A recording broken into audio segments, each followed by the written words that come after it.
नमस्कार भाई लोग, आप सभी लोग का मेरे यूट्यूब चैनल पर स्वागत है।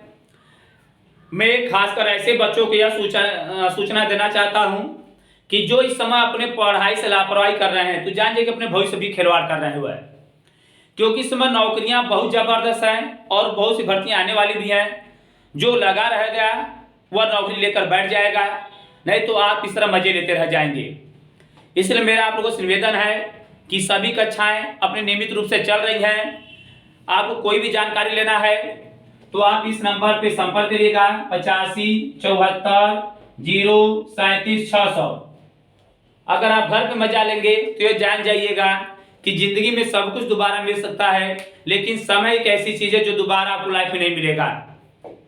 क्योंकि इस समय रेलवे की भी इतनी जबरदस्त, इसमें रेलवे का मैं बहुत जबरदस्त बैच चला रहा हूँ। देखिए, आज मैं अपने लाभ हानि वाले श्रृंखला को बढ़ाते हुए यह मेरा 7वां वीडियो है। इसके पहले मैं 6 वीडियो अपलोड कर चुका हूं, उससे आप देखें, भली भांति समझें। और मैं बहुत जल्द ही आप लोगों से बस निवेदन है कि इतना अधिक चैनल को सब्सक्राइब कर दीजिए कि मैं बहुत जल्दी लाइव क्लास लेने लगूं। और मैं वादा करता हूं मैं लाइव क्लास लूंगा तो आपको एकदम धुआं धुआं कर दूंगा आप लोग के साथ एकदम। देखिए क्या क्वेश्चन है। कह रहा है क्वेश्चन कि एक वस्तु को 24 रुपए में बेचने पर उतने ही प्रतिशत की हानि होती है जितना कि वस्तु का क्रय मूल्य है। तो बताना है क्रय मूल्य क्या होगा। तो देखिए, इस पे दो तरह के सवाल होते हैं। सेम सवाल यही रहेगा, जो मैं यहां बुलाऊं हानि, वहां क्या बोलेगा इस जगह लाभ। देखिए, मेरी बातों को आप अच्छे समझिएगा एकदम। सवाल को पहले कहने का मतलब क्या है। कह रहा है किसी वस्तु को 24 रुपए में बेचने पर उतने ही प्रतिशत की हानि होती है जितना कि वस्तु का क्रय मूल्य। अगर क्रय मूल्य अगर 20 रुपया आ गया तो हानि भी 20% होना चाहिए। अगर क्रय मूल्य 30 रुपया आ गया तो हानि भी 30% होना चाहिए। इसका मतलब कि जो क्रय मूल्य हो वो हानि के क्या हो, बराबर हो। तो देखिए इसे हल कैसे करेंगे, एकदम आसान समझेगा। देखिए, इसमें दो तरह का आपको सवाल मिलते हैं। एक आपको बोलेगा कि जब हानि होगा, तो देखिए कैसे तुरंत हल क्या समझिएगा। देखिए, जब हानि हो तो अंतर 10 हो, अंतर 10 हो। यह अब इसका मतलब आप ऐसे नहीं सोच पाएंगे, इसका मतलब हम आपको समझाएंगे क्या मैं लिख रहा हूं। अब अगर इसी प्रश्न में इसे कहते जब लाभ हो सॉरी यहां अंतर जगह आप योगफल कर लीजिएगा। जब लाभ हो तो अंतर 10 हो। देखिए, यही दो तरह के इसमें प्रश्न होते हैं। सेम प्रश्न यही रहेगा, बस आपको बोलेगा जैसे लाभ में कि एक वस्तु 24 रुपए बेचने को उतने ही प्रतिशत का, बस यही देखिए चेंज करेगा। या तो यहाँ हानि बोलेगा या क्या बोलेगा, लाभ। उतने ही परसेंट का लाभ होता है जितना कि वस्तु का क्रय मूल्य है। तो देखिए, पहले इस वस्तु जब हानि हो तो कितने को वस्तु बेच रहा है, 24 रुपया को। मैं यहाँ के जब हानि हो तो योगफल 10 हो। 24 का आप ऐसा खंड करिएगा कि उसको जोड़ने पे 10 आए। जैसे देखिए 8 त्रिके 24, 8 और 3 10 होगा, नहीं होगा। अगर मैं कह दूं 12 दूनी 24 तो 12 और 2 10 होगा, नहीं होगा। अगर मैं कह दूं 6 चौके 24 तो 6 और 4 क्या होगा, 10 हो जाएगा। तो इसका देखिए 6 चौके 24, तो इसका मतलब 6 चौके 24, 6 4 10 होगा ना, 6 और 4, ये इसका क्रम निकलेगा। यहां पर आप अपने से एक जीरो लगा दीजिएगा, यही इसका आंसर हो जाएगा। और इसमें देखिए, अगर आप कोई वस्तु 60 रुपया खरीद के 24 रुपया के बेचेंगे तो हानि होगा कि नहीं, हानि होगा। और कितने का हानि होना चाहिए, जितना कि वस्तु का क्रय मूल्य था। तो क्रय मूल्य यहाँ कितना है, देखिए 60 रुपया। देखिए हानि भी 60% आता है क्या, कैसे चेक करेंगे। अगर कोई वस्तु आप 60 रुपया खरीद के 24 रुपया के बेच देंगे तो कितने का घाटा लगेगा आपको, 36 रुपए का। कितने का, 36 रुपए का। नीचे क्या लिखा जाता है, क्रय मूल्य लिखा जाता है और इंटू 100। देखिए अगर हर 0 0 कट जाएगा और 6 से 36 6 बार में और 6 दान में 60, देखिए तो हानि भी कितना आया, 60%। यहां भी देखिए जरा, अगर यहाँ पे हम 40 रुपया का वस्तु खरीद के 24 रुपया के बेच दें तो क्या होगा, हानि होगा। और हानि भी कितना होना चाहिए, 40%।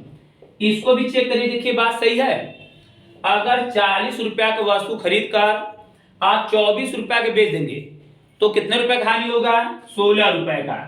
और नीचे हमेशा क्या लिखा जाता है? क्रय मूल्य। तो क्रय मूल्य कितना है? 40 और इंटू 100, तो 0 0 कट जाएगा, 4 चौके 16 और 4 धामे 40 है आंसर। फिर से मेरी बात को समझिए, देखिए बहुत आसान है। जब कह देगा हानि हो तो यह जो अंक देगा और श्योर कि अक्सर वह टूटेगा ही टूटेगा। तो 24 रुपया बेच रहा है तो उसे उतने ही परसेंट है जितना की वस्तु क्रय मूल्य है। तो बस 24 का ऐसा खंड करिएगा कि जिसका योगफल 10 हो जाए। तो 6 चौके 24, तो 6 चौके 24, एक आप अपने 0 बढ़ा दीजिएगा, ये इसका क्या हो जाएगा आंसर? तो इसका आंसर दोनों सही होता है। समझ में आ रहा है? अब देखिए एक सवाल इस तरह और समझिए। देखिए अगर मान लीजिए यही पे सवाल बस कहता है, यहाँ पे लाभ है, कहता किसी वस्तु को 24 रुपए में बेचने पर उतने ही परसेंट का लाभ है जितना कि वस्तु का क्रय मूल्य है। आप पेन कापी लेकर बैठा करिए, सवाल को भली भांति समझिए, दिमाग पर जोर दीजिए, नहीं मौका चला जाएगा, पढ़ने के सिवा कुछ मिलेगा नहीं, पछताने के सिवा भाई। देखिए अब वस्तु कितने की बेच रहा है? यहाँ पर 24 रुपया का। बस अब देखिए जब लाभ हो तो अंतर क्या होना चाहिए? 10। अब 24 का हम ऐसा खंड करें कि उसका अंतर 10 हो जाए। 12 दूनी 24, 12 और 2 में कितने का अंतर है? 10 का है। अपने से क्या करेगा? आप एक 0 बढ़ा दीजिएगा। अब देखिए अगर 120 रुपए की वस्तु अगर 24 रुपए को बेची जाएगी तो आप बताइए लाभ होगा कि हानि? हानि होगा, जबकि सवाल में क्या बोला है? लाभ। तो इसमें यह आंसर नहीं होगा। अगर 20 रुपया का वस्तु खरीद के 24 रुपए की बेचा जाएगा तो क्या होगा? लाभ होगा। और लाभ भी कितना आना चाहिए? 20% आना चाहिए। देखिए आता भी है, अगर 20 रुपया का वस्तु अगर 24 को आप बेचे तो कै रुपया का लाभ होगा? 4 रुपए का।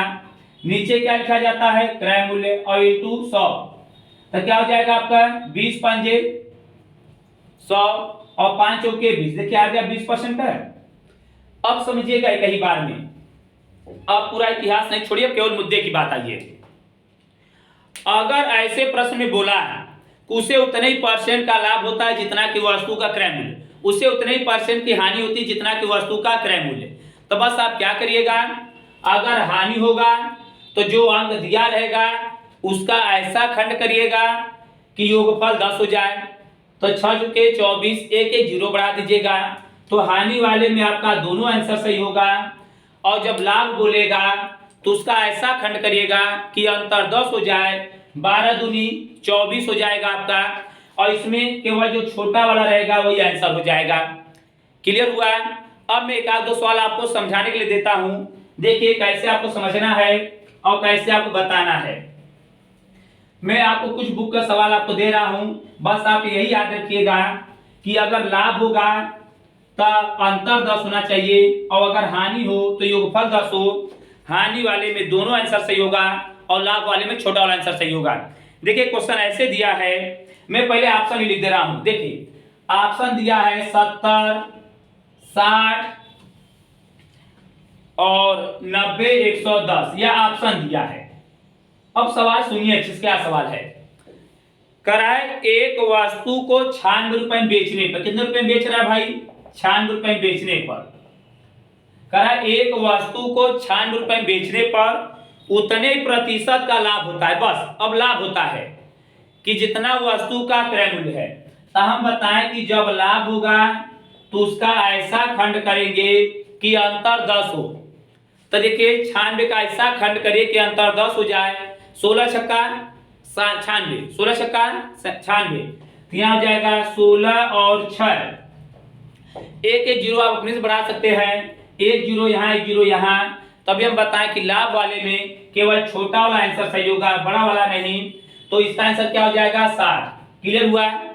एक दो सवाल और समझिए आप पहले। देखिए एक सवाल ऐसे दिया है आपको, बहुत आसान है।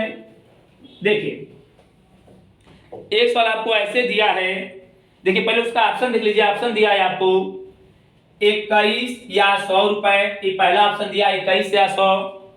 एक ऑप्शन आपको दिया है 36 और 72, एक ऑप्शन आपको दिया है 28 और 43, और एक ऑप्शन आपको दिया है 30 और 70। 30 और 70, ये देखिए ऑप्शन दिया है। अब सवाल क्या करा है, कुमार एक वस्तु को 21 रुपए में बेचता है। कितने रुपए में बेच रहा है? 21 रुपए में। कुमार एक वस्तु को 21 रुपए में बेचता है। कितने रुपए में बेच रहा है? 21 रुपए में। फिर देखिए क्या कर रहा है, बेचता है। अब यहां देखिए, अगर हानि होगा तो योगफल 10 करेंगे, लाभ होगा तो अंतर 10 करेंगे।